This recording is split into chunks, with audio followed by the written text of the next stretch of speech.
Hey 7 college nerds, it's Saturday and it's time to get my crane on. Oh, it be story time. I'll be telling you 2 stories today, one from my childhood, one from a little bit less than a year ago. So, number 1.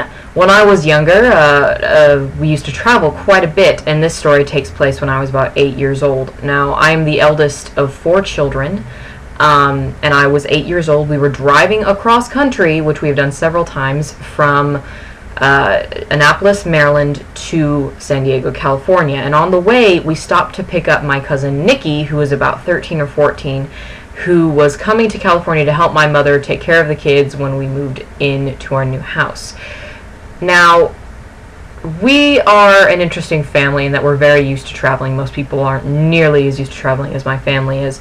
We also drove there entirely by car, so you can imagine what that was like.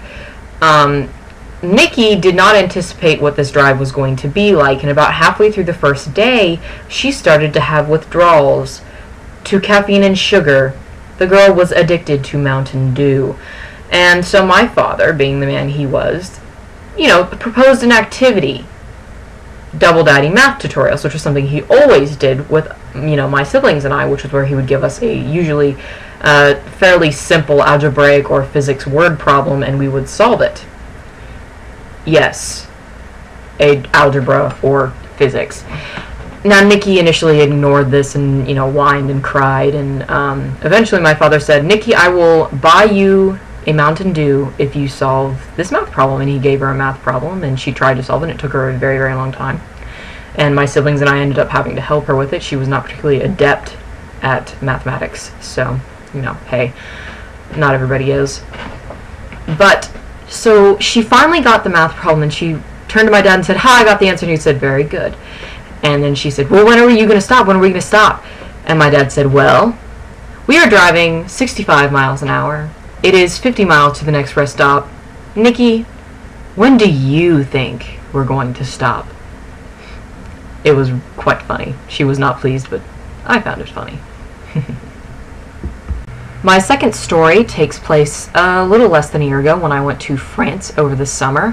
I was with a tour group, and we went to a place called Mont Saint-Michel, which is a medieval city with a monastery on it, and it's one of those fantastic, amazing things that you just have to go look up. It's an island, but it's not an island, and it's just amazing. So we're walking up these twisted little streets, up this hill, effectively, to go to the monastery, which is at the top. And there's a lot of British people there because this is in the north of France.